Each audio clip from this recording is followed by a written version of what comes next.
దేవుడు దేవుడు మీ కుటుంబంలో ఈ నూతనమైన ఈ కొత్త సంవత్సరంలో 26లో నా దేవుడు బహుగా దీవించును గాక.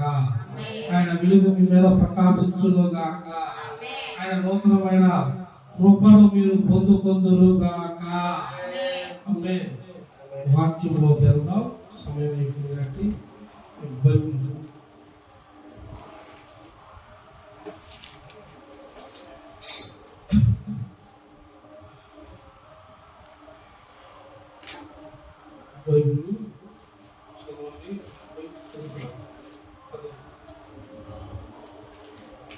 కీర్తన గ్రంథం 18వ అధ్యాయం 28వ వచనం. కీర్తన గ్రంథం 18వ అధ్యాయం 28వ వచనం. నా దీపము వెలిగించువాడు నీవే, నా దీపము వెలిగించువాడవు నీవే, నా దేవుడైన యెహోవా, నా దేవుడైన యెహోవా, చీకటిని నాకు వెలుగుగా చేయును. హల్లెలూయా. దేవునికి మహిమ కలుగును గాక. ఈ నూతనమైన సంవత్సరంలో దేవుడు అంటున్నాడు, నీ దీపమును వెలిగించేది యేసయ్యే. హల్లెలూయా. నీ దీపము, నువ్వు ఏ సమస్యలో ఉన్నావో, ఏ సమస్యలో నీకు నీ దీపం వెలగడానికి సరిపోవటం లేదు, ఆయిల్ నీ బుద్ధిలో నూనె తరుగుతుంది అనుకుంటున్నావు, దీపం ఆగిపోతుంది అనుకుంటున్నావు, కుటుంబంలో బిడ్డల మీద, కుటుంబంలో శ్రమలు, బిడ్డల పక్షాన ఆర్థిక ఇబ్బందులు, అన్ని విషయంలో నీవు దేంట్లో అయితే నీ దీపము వెలిగించమని అడుగుతున్నావో దేవుడి సమయం అంటున్నాడు, ఇక నీ దీపమును నిశ్చయముగా నేను వెలిగిస్తాను. ఆమేన్. హల్లెలూయా. ఉద్యోగ విషయంలో ఉన్నావు, దూర ప్రాంతంలో ఉన్నావు, దేశాల్లో ఉంటున్నావు, ఎక్కడ నుండి ఉంటున్నావు, ఏ ప్రాంతంలో ఉండి దేని విషయంలో బాధపడుతున్నావు, ఆ ప్రాంతంలో నీకు సహకారిగా ఇవ్వడం లేదు, తోటి వాళ్ళ ఇబ్బంది ఉందో, ఇతరులు సరైన వాళ్ళు లేదనుకుంటున్నావు, ఆహార విషయంలో బాధపడుతున్నావు, దేని విషయంలో అయినా సరే నీవు బాధపడుతున్నావు, ఆ దీపం దేవుడు చూశాడు. దేవుడు ఈ క్షణాన్ని మాట్లాడుతున్నాడు. దేవుడు అంటున్నాడు, నీ దీపము అలాగనే ఆరిపోతుంది. నీవు భయపడకో, నీ దీపము వెలిగించేది ఎవరో తెలుసా? దేవుడైన యెహోవానే. హల్లెలూయా. యెహోవా నీ దీపమును వెలిగించువాడు. నువ్వు భయపడకు.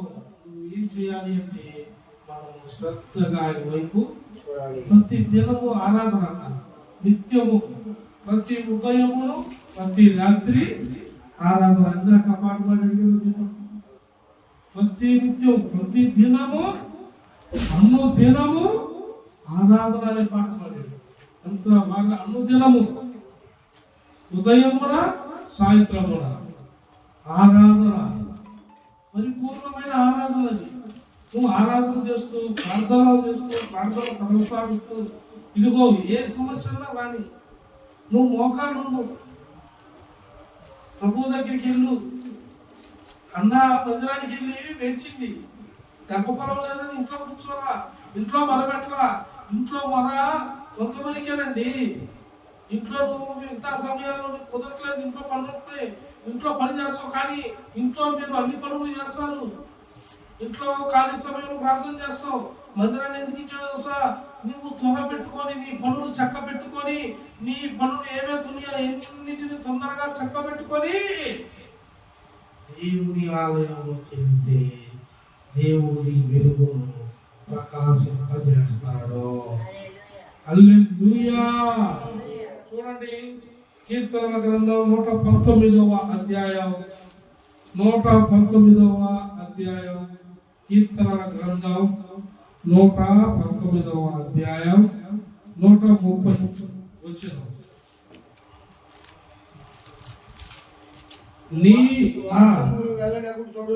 నీ వాక్యములు వెల్లడి అగుట తోడనే వెలుగు కలుగును. తెలివి లేని వారికి అది తెలివి లేని వారికి తెలివి కలిగించును. హల్లెలూయా. చూసారా, ఆయన వాక్యము వెల్లడి అప్పుడతో అంటే ఆయన నోటి నుండి వచ్చే మాట వచ్చుచున్నప్పుడే నీకేం కలగాల? జ్ఞానం కలిగింది అంటున్నాడు ఆయన, వెలుగు కలిగింది అంటున్నాడు.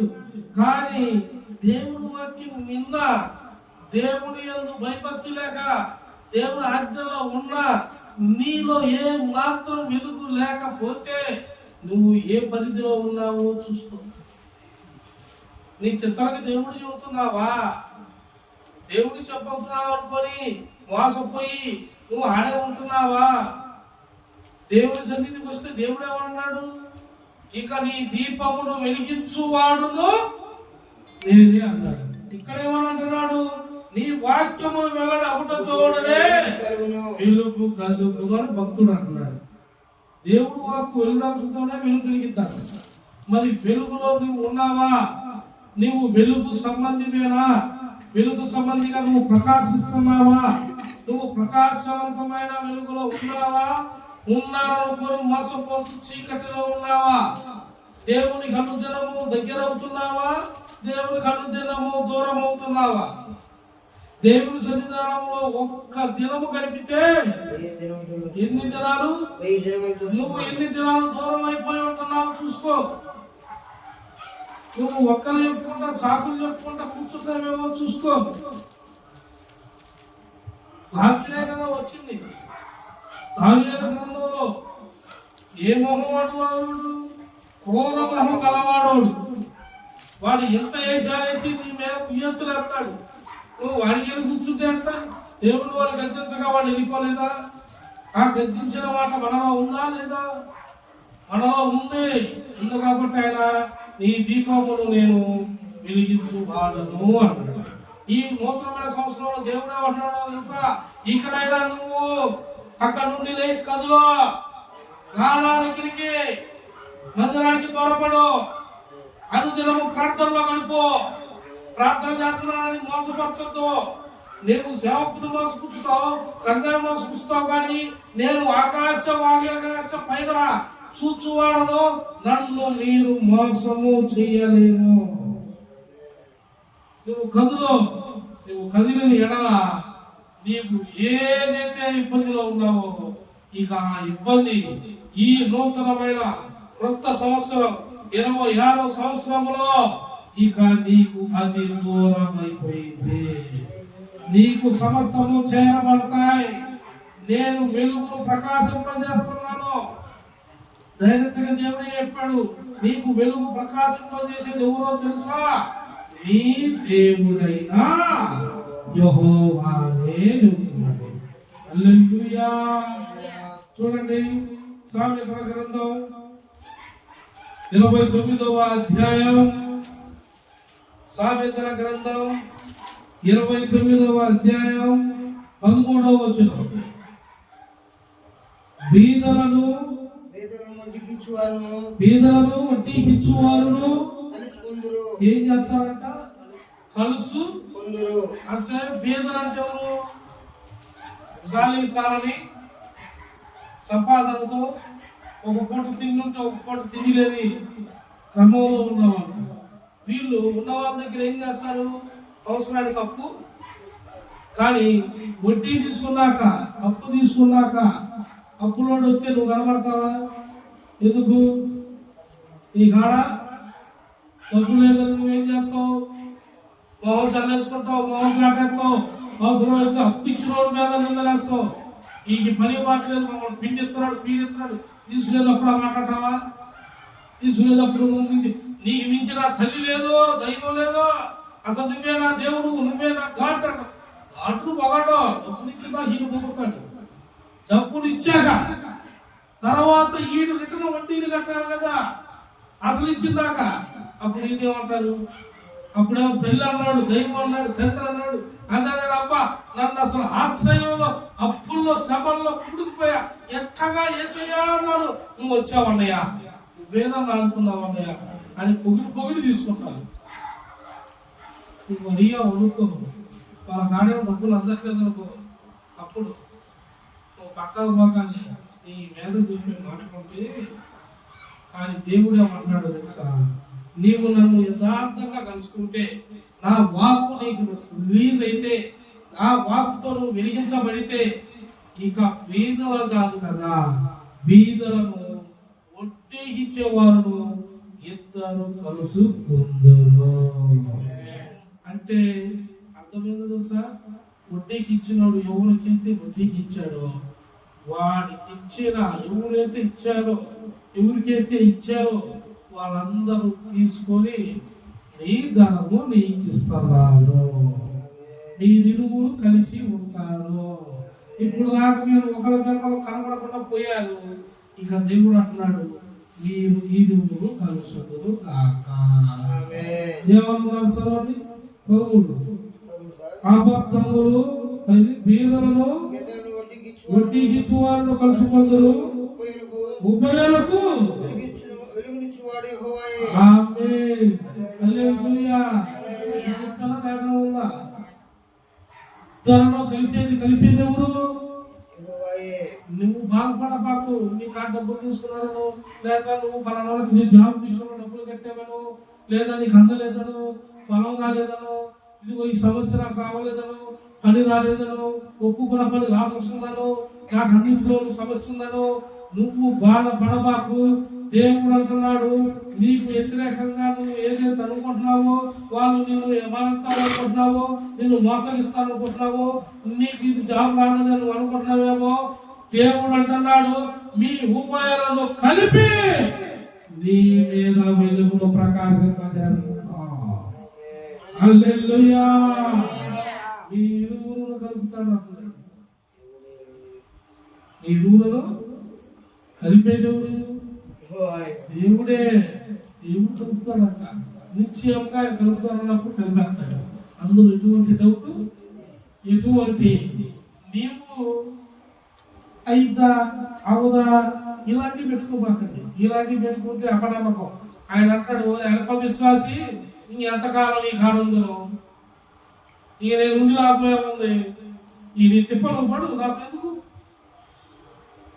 దేవుడు అల్ప విశ్వాసం దాకా మనం విశ్వాసములాగా దేవుని బిడ్డలుగా దేవుని పాదాల చెంతలో ఉందుగాక.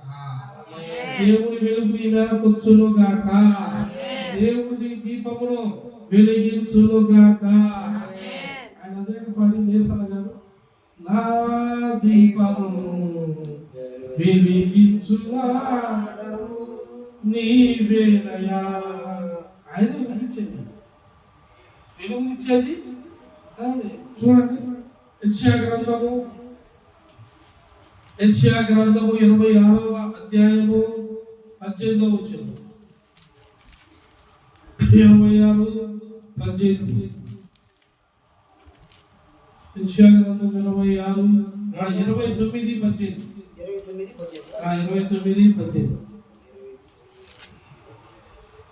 ఆ దినమున చెవిటి వారు గ్రంథవాక్యములు విందురు.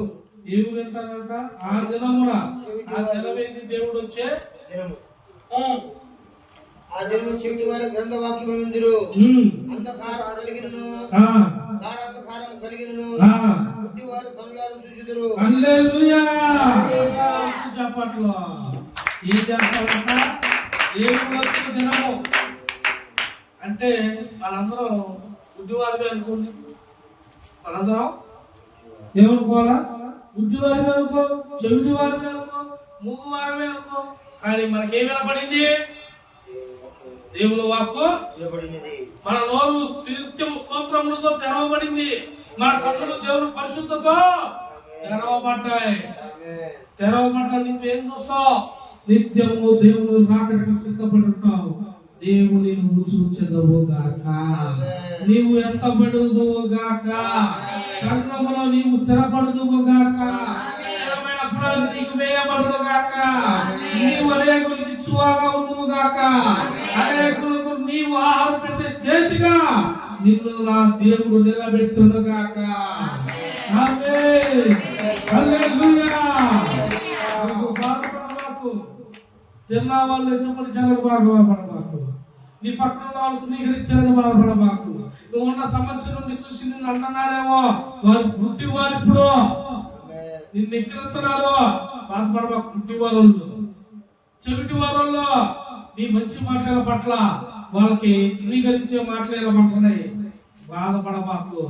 ఒక దినం ఉంది నీ గురించి దేవుడు వారు కన్నులారా తెలుపుతాడు. వాళ్ళ చెవుకి వినపడేలాగా దేవుడు చేస్తాడు.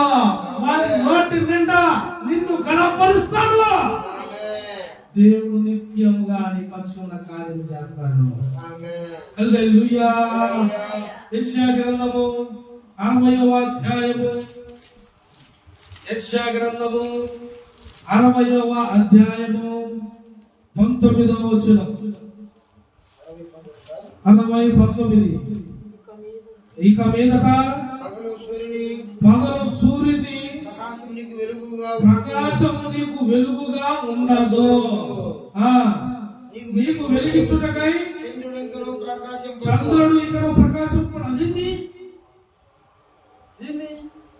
అట్టయితే అట్లా ఇక మీదట పగలు సూర్యుని ప్రకాశము నీకు వెలుగుగా ఉండదంట. మరి సూర్యుడు పగల లేకపోతే ఇప్పుడు మరి పగల ఎడ తెలిసింది? చీకటి అయితా లేదా? అర్థమైందో తెలుసా? సూర్యుడు ఇప్పుడు ప్రకాశిస్తున్నాడు, కానీ నీ బ్రతుకులు చీకటిగా నువ్వు ఉంటున్నావు. చీకటిని చూస్తున్నావు, చీకటిలో ఉంటున్నావు. నువ్వు వెలుగుని నువ్వు చూడట్లా. నువ్వు ఇంకా సమస్యల వైపే చూస్తున్నావు అంటున్నాడు ఆయన. నువ్వు సూర్యుడు ప్రకాశం వైపు చూస్తున్నావు. నీకు అది ఏమో చీకటిగా నీకు ఉండట్లా, వెలుగుగా ఉంటుంది, చీకటిగా ఉంటుంది. దేవుడు ఏమంటున్నాడు? నీకు వెలిగించుటకై చంద్రుడు ఇక్కడ ప్రకాశింపడు. ఎందుకంటే నువ్వు సమస్య వైపు చూడబాకు. సమస్య వైపు చూస్తే నీకు అన్ని గాఢాంధకారంలో ఉన్నట్టుంటావు. కానీ దేవుని యొద్దకు వచ్చినప్పుడు నేనేమన్నాడు? ఇందాక కీర్తన గ్రంథంలో ఏమన్నాడు? ఇక నీ దీపము వెలిగించువాడును నేనే అన్నాడు. ఇక్కడ దాని తర్వాత ఏమన్నాడు చూడు, యెహోవాయే నీకు నిత్యమైన వెలుగును. ఏమవుతారంట? నిత్యమైన. మనకి సూర్యుడితో పని లేదు. చీకటి కనిపిందనుకో ఏమై పడపకండి అంటే అర్థమైంది తెలుసా? వెళ్తుండగానే చీకటి అంటే శ్రమ వచ్చిందని. శ్రమ వస్తే భయపడబాకు, బాధ వస్తే భయపడబాకు, నింద వస్తే భయపడబాకు. ఈ సూర్యుడు ఉన్నా లేకపోయినా, చంద్రుడు ఉన్నా లేకపోయినా, వాతావరణం నీకు అనుకూలంగా లేకపోయినా, నీకు తినే ఆహారం అనుకూలంగా నీకు రాకపోయినా, పళ్ళు నీకు దొరకపోయినా, పొలాలు నీకు దొరకపోయినా, దేవుడు ఏమంటాడు తెలుసా? ఈ ఎన్నిటిని సృష్టించిన వాడు నేనే నిత్యము నీకు వెలుగై ఇస్తాను. నేను నీకు కావలసిన వస్తువులను ఇస్తాను. నీవు వీటికి వెళ్ళి చూడకు. హల్లెలూయా. ప్రకాశిస్తావు. చదువు కంప్లీట్. యెహోవాయే నీకు నిత్యమైన వెలుగును, నీ దేవుడు నీకు భూషణముగా. హల్లెలూయా. మనకి భూషణముగా. మన కంఠ స్వరము దేవుడే. మన కంఠ స్వరంలో నుండి వచ్చే స్తోత్రమే. మన అలంకరణ పరిశుద్ధాత్ముడే. మనకి వేదం వచ్చిన వెలుగే మన దేవుడు. ఆయన నమ్మిన వాడికి ప్రకాశింపజేయవాడైంది. మనుషుల కోసము ముందుగానే సూర్యచంద్రులను నక్షత్రాలను సృష్టించాడు. ఇన్ని చేసిన దేవుడికి నువ్వు అడిగితే నీకు వెలిగించడానికి ఆయన దగ్గర వెలిగేవాడు తక్కువైందా? ఆయన ఏ మాత్రం తోసివేని అన్నాడు ఆయన దగ్గరికి వస్తే. మరి నువ్వు ఆయన దగ్గరికి వెళ్తున్నావా? ఆయన ఇన్ని వాగ్దానాలు నీ కోసం సంరక్షించాడు. నువ్వు ఆయన వైపు చూస్తున్నావా? నువ్వు పరిశుద్ధంగా ఉంటున్నావా? నువ్వు పరిపూర్ణంగా ఉంటున్నావా? ఏకాత్మతో ఉంటున్నావా? పరిశుద్ధాత్మతో ఉంటున్నావా? పరిశుద్ధాత్మ పూర్ణమై ఏకభాగముగా నువ్వు సహోదరుల ప్రేమ కలిగి మీ అందరూ కలిసి మందిరంలో, పరిచర్యలో, ఆరాధనలో దేవుని కనపరుస్తున్నారా? సంఘం అందరిలో నువ్వు ఉన్నావా? నువ్వు దూరం అయ్యావా? నువ్వు అనుకుంటున్నావు ఇవాళ కాదు రేపు వెళ్దాంలే, రేపు వెళ్తాం కదా, ఇవాళ కుదరలేదు కదా, ఇవాళ కుదరకపోతే ఇవాళ వేసొస్తాడు, అప్పుడు నువ్వేం చేస్తావు? నేను ఎప్పుడు వస్తాను నీకు చెప్పొస్తానని చెప్పాడా? నేను ఎప్పుడు వస్తానో నీకు తెలియదే. నేను వచ్చే వరకు నువ్వు సిద్ధపడి ఉండాలి, నమ్మకంగా నువ్వు నమ్మకం కలిగి ఉంటే నీవు నన్ను తప్పక చూస్తావు. నేను వచ్చిన దినము నువ్వు ఎత్తపడతావు. ఎత్తబడే వాళ్ళ ఉండాలండి. అంటే ఎత్తబడిన దాకా ఎలా ఉన్నావు తెలుసా? ఎత్తబడిన దాకా ఎన్ని సమస్యలు వచ్చినా మన దీపము ఎవరు వెలిగిస్తున్నారు? దేవుడే వెలిగిస్తున్నాడు. నువ్వు భయపడబాకు. ఆరిపోవటం అనేది కనుక్కున్నానే. నువ్వు చూసే జనాల దృష్టిలో చూపాము. నువ్వు చూసే జనాల దృష్టిలో నీ మీద ఒక చిన్న చూపు ఉందేమో, ఒక పాతది ఎప్పుడో వేసిన ఆ నింద ఉందేమో, ఆ చిన్న నింద అయినా పెద్దగా చేశారేమో. ఎంతమంది ఎన్ని మాట్లాడినా నువ్వు ఏది లక్ష్య పెట్టబాకు. దేవుడు అంటున్నాడు, నిందను సైతము భూదండలుగా నీకు మారుస్తాను. హల్లెలూయా. ఈ నిందలు భూదండలుగా మారే రోజులు వచ్చాయి. ఈ 26 నూతనమైన సంవత్సరం కొత్తగా నీ మీద అభిషేకంతో నింపబడుతున్నావు. పరిశుద్ధాత్మతో నింపబడుతున్నావు. పరిశుద్ధాత్మ సహవాసంలో ఎదుగుతున్నావు. నూతనమైన కృపను పొందుకున్నావు. నూతనమైన ధన్యతలు పొందుకున్నావు. ఇక నువ్వు తిరిగి చూడకు, దేవుడితో ఉండు. దేవుడు నీ వేందో ఈ జనాలకి చూపిస్తాడు. హల్లెలూయా. చూడండి, అపోస్తల కార్యములు 26వ అధ్యాయం. అపోస్తల కార్యములు 26వ అధ్యాయం 18వ వచనం. 26వ వారు చీకట్లో నుండి వెలుగులోనికి 26 అపోస్తల కార్యములు 26:18. వారు చీకట్లో నుండి వెలుగులోనికి, సాతాను అంధకారం నుండి దేవుని వైపునకు తిరిగి ఆయన విశ్వాసం చేత క్షమాపణను పరిశుద్ధపరచబడిన వారిని స్వాస్థ్యమును పొందినట్లు వారు కన్ను తెరుచుటకై నేను నిన్ను వారి యొద్దకు పంపెదనని చెప్పాను. ఏం చెప్పినా దేవుడు చెబుతున్నాడా? వారు చీకట్ల నుండి వెలుగులోనికి, సాతాను అధికారం నుండి దేవుని వైపునకు తిరిగి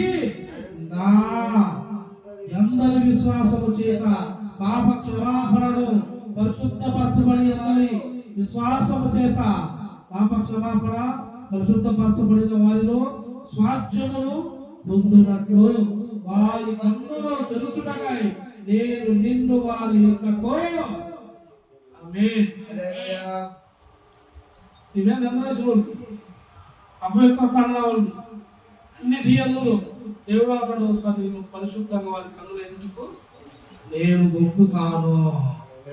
తెలుసుకుంటారండి వాళ్ళు. ఇక అతను కాదు. మనం అనుకుంటున్నట్టు ఆ స్వభావం ఇతరులో, ఈ కుమారిలో, ఈ తల్లిలో, ఈ అవనస్తుల్లో, ఈ పసిబిడ్డలలో. ఎందుకంటే వీరి మీద ఏముందంటే దేవుని వెలుగు ఉంది. వీరు సన్నిధానంలో కనబడ్డారు, ఆరాధనలో కనబడ్డారు, వాక్యంలో కనబడ్డారు, పరిచర్యలో కనబడ్డారు. అన్ని విషయంలో దేవుని యందు మీరు కనబడ్డారు కాబట్టి దేవుడు తన బిడ్డలను అనేక జనముల ఎదుట తన బిడ్డలుగా, వారసులుగా, గనులుగా నిలబెడుతున్నాడు. హల్లెలూయా. చూడండి, 2 కొరింథీయులు రాసిన పత్రిక 2 కొరింథీయులు 4వ అధ్యాయం 6వ వచనం. కనుక మేము మిమ్మల్ని గురించి ప్రకటించుకోవట్లేదు, కానీ క్రీస్తు యేసును గురించి ఆయన ప్రభువునియు మమ్మల్ని గురించి యేసు నిమిత్తము మేము మీ పరిచారకులను ప్రకటించున్నాము. ఆమేన్. హల్లెలూయా. ఏమని ప్రకటిస్తున్నావు? కనుక మేము మమ్మల్ని గురించి ప్రకటించడం లేదు, కానీ ఎవరిని గురించి? క్రీస్తు యేసును గురించి ఆయన ప్రభువునియు మమ్మల్ని గురించి యేసు నిమిత్తము మేము మీ పరిచారకులను. హల్లెలూయా. మిమ్మల్ని నిందలేశాలకు మీరేం భయపడబాకండి, తిరిగి అనబాకండి. ఓకేనండి. దేవుడు నిన్ను ఎప్పుడైనా మన పరిచారకులు వాళ్ళు మార్చడానికే నువ్వు ఏర్పరచుకుంటావు. నిందలేశారు, రేపు పొద్దున నిందలు కొట్టేస్తున్నాడు. వాళ్ళు ఏమంటారు? నిన్ను నిందలేసి నేను ఏమంటారు? అలాంటిది, ఇతను అలాంటోడు, ఈ సహోదరుడు అలాంటిది, ఈ సహోదరుడు అలాంటోడు. ఎవరు మరి అంటే వీళ్ళు దీవిని పెట్టాను. వీళ్ళకి ప్రేమ తెలుసు, వీళ్ళు దీవించడం తెలుసు. వీళ్ళు దేవుని పొందుపాఠం కాదు, దేవుని దీవెన ఇతరులకి పంచటం తెలిసిన వారు. పరిచారకులుగా నియమించాడు. పరిచారకులు మీరందరూ మీరు గనులు బావులు కాదు. మీరు మందిరంలో అంట్లు కడుగుతున్నాను, మందిరంలో చాకులు ఎత్తుతున్నాను, మందిరంలో బాత్రూమ్స్ కడుగుతున్నాను, మందిరంలో బకెట్లు మారుతున్నాను, మందిరం పరిచర్యలో కూరగాయలు కట్ చేస్తున్నాను, నాకేమన్నా చీప్ పనులు వచ్చినాయను, లేదా నాకు ఆ పని లేదను. ఇట్లా మీరు ఎప్పుడు అనుకోపాకండి. దేవుడు పరిచర్య నాకు దొరికింది, ఈ పని ఇంకొకరు దొరకకూడదు, ఇంకొకరు వచ్చినా నేను నీరు పోరాడా, నీవు పరిచర్య పోగా చేయుదువుగాక. నీ మీద ఉన్న పరిచర్య, నీ మీద ఉన్న ఆత్మ, నీ మీద ఉన్న వెలుగే అనేకులు ఎదుట నీకు సాక్ష్యంగా నిలబెట్టింది. హల్లెలూయా. మనలో తెలియదు, లేఖలు చదవడం, అన్నిటి ఎందుకు త్వరపడాలి. పాటలు చదవడం, పాట పాడాలంటే ఒకరు పాడుతున్నాడంటే వాళ్ళు అయిపోయేసరికి ఉండకూడదు, నీకు ఉండాలి. వీళ్ళు పాడుతుంటే వీళ్ళు పాటలు పాడుకుంటారు, పాడుకో, రెడీ తీసి పెట్టుకొని పాడు, చప్పట్ల పట్టు. వీళ్ళు ఏంటనుకో అప్పుడు వేరే మాట్లాడు, అయిపోయాక అప్పుడు ఎందుకు అడుగు. ఇలాంటి కాదు, తొందర రెడీ 1 by 1. దేవుడు ఈ కార్యం చేశాక మళ్ళీ 14 సంవత్సరాలు ఆగయ్యా చేస్తానని అని చెప్పింది. పని అయిపోగాల పని, కార్యం అయిపోతే కార్యసిద్ధి కలిగించువాడు ఆయన, నీలో నూతనమైన స్వభావాన్ని ఇచ్చువాడు ఆయన. పరిశుద్ధాత్ముడు అన్ని వేళలో ఉన్నాడు, ఇక్కడ ఉన్నాడు, అక్కడ ఉన్నాడు, దేశమంతా ఉన్నాడు. నీవు గాఢాంధకార లోయలోకి వెళ్ళినా నీకన్నా ముందే రాగల దేవుడు ఆయన. ఆమేన్. హల్లెలూయా. దానియేలు సింహాసనంలోకి వెళ్ళాడు. దానియేలు ఆడేశారు, సింహాసనంలో వేశారు రాజు. రాజుకి వేయాలని లేదు, కానీ రాజు చుట్టూ శాస్త్రాన్ని చేపించారు దానియేలు కోపం మీద. దానియేలు దేవుని దీవి ఆరాధిస్తున్నాడని, ప్రార్థన చేస్తున్నాడని, ఎట్టని సరే దానియేలుని దుష్పచేసి బలి చేయాలని కుట్రపడ్డారండి. కుట్రపడ్డారు. రాజు ఏం మాట్లాడలేక సరే అని శాశ్వతమైన సంతకం పెట్టాడు. కానీ దానియేలు తెలిసిన, దానియేలు ప్రార్థన తెలుసా, అందరికి తెలిసేలాగా దేవుడికి ప్రార్థన చేశాడు. నువ్వు ఎందుకు ప్రార్థన చేసావు అడిగితే, నేను నా దేవుని తప్ప ఎవరికి నేను సాగిల పడను అన్నాడు. శాసనం పెట్టాడు కదా, మరి శాసనంలో దానియేలంటే రాజుకి ఇష్టం. అక్కడి శాసనాన్ని తప్పకూడదు, అందరూ ఏంది ఇది తీర్పేనా అంటారని రాజేమన్నాడు, వేసేమన్నాడు. శాసనం రాజే కదా, సరే మీ పని మీరు చేయండి అన్నాడు. కానీ దానియేలు ఏ మాత్రం సొంతలా భయపడలా, వెదలలా, వెళ్ళిపోయాడు. కానీ దానియేలు కన్నా ముందు ఎవరు వెళ్ళారు తెలుసా?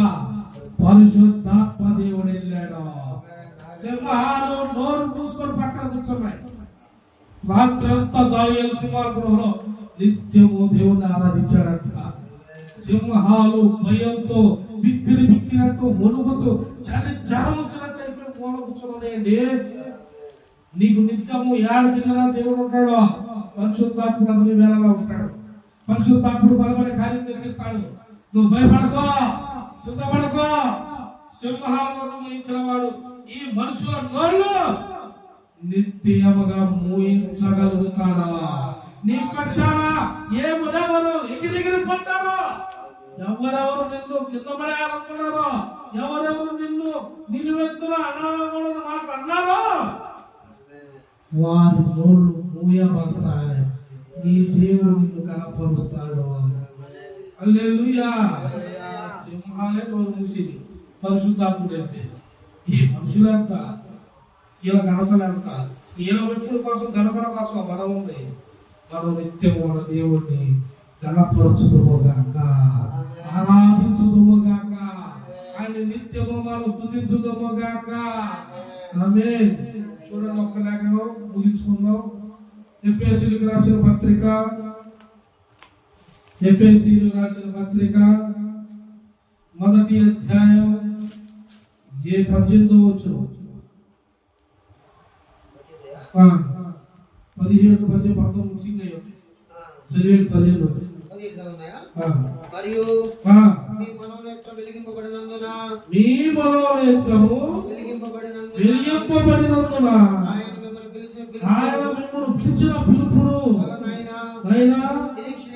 నిరీక్షణ ఎట్టిదో పరిశుద్ధులలో ఆయన స్వాస్థ్యము యొక్క మహిమైశ్వర్యము ఎట్టిదో ఆయన క్రీస్తునందు వినియోగపరచడ అలాంటి సైమును బట్టి విశ్వాసించు మన యందు ఆయన చూపుచున్న మన శక్తి యొక్క అపరితమైన మహాత్మ్యం ఎట్టిదో మీరు తెలుసుకోవాలని మన ప్రభువైన యేసుక్రీస్తు యొక్క దేవుడైన మహిమ స్వరూపియగు తండ్రి తాను తెలుసుకొనినందు మీకు జ్ఞానమును ప్రత్యక్షముగా మనసును అనుగ్రహించున్నట్లు నేను ప్రార్థనలు మిమ్మల్ని గురించి విజ్ఞాపన చేస్తున్నాను.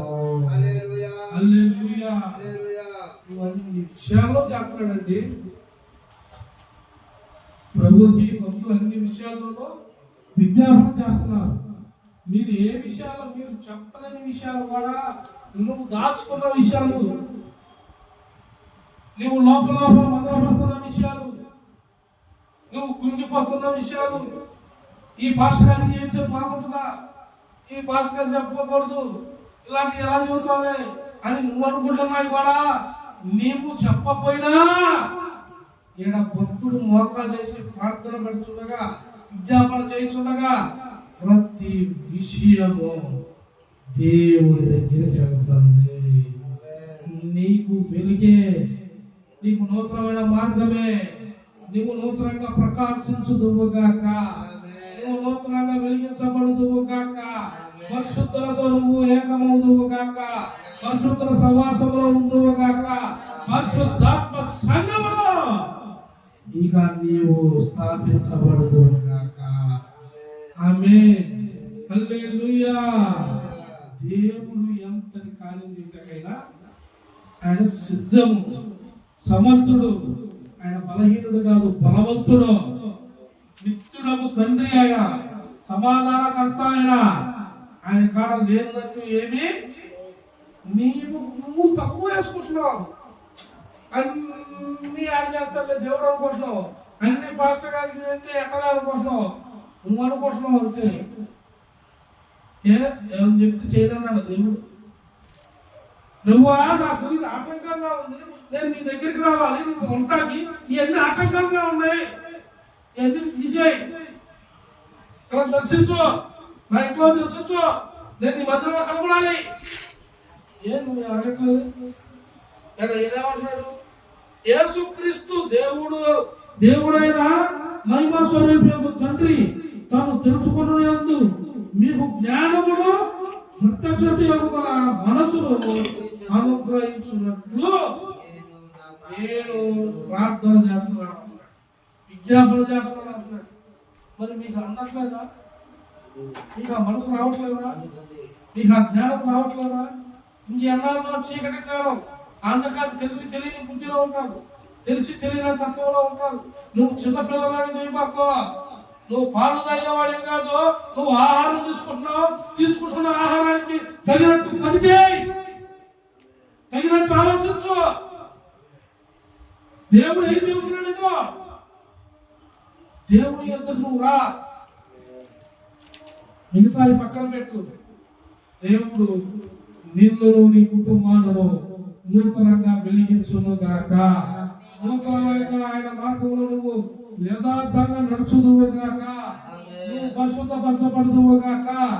నీకు ఎదురు ఎవరైతే నీ మీద తిరుగుబట్టి ఉన్నారో వారు సైతం నీకు సమాధానంగా ఉందురు గాక. నీ మీదకి నా దేవుని వెలుగు నిశ్చయంగా ప్రకాశించును గాక. ఆమేన్. ఈ వాక్యము మన హృదయంలో దేవుడు భద్రపరచును గాక. ఆమేన్. ప్రార్థన చేసుకుందాం. కొత్త సంవత్సరం మరి దేవుడు నడిపించిన విధానం మనల్ని ఇంతమందికి ఎన్ని సంవత్సరాలు మనకున్న సమస్యలు మన పక్కన పెట్టేసి మనం దేవుడి దగ్గరికి నిలబెట్టామంటే అది మనకున్న గొప్ప ధన్యత దేవుడు మనకి ఇచ్చాడు.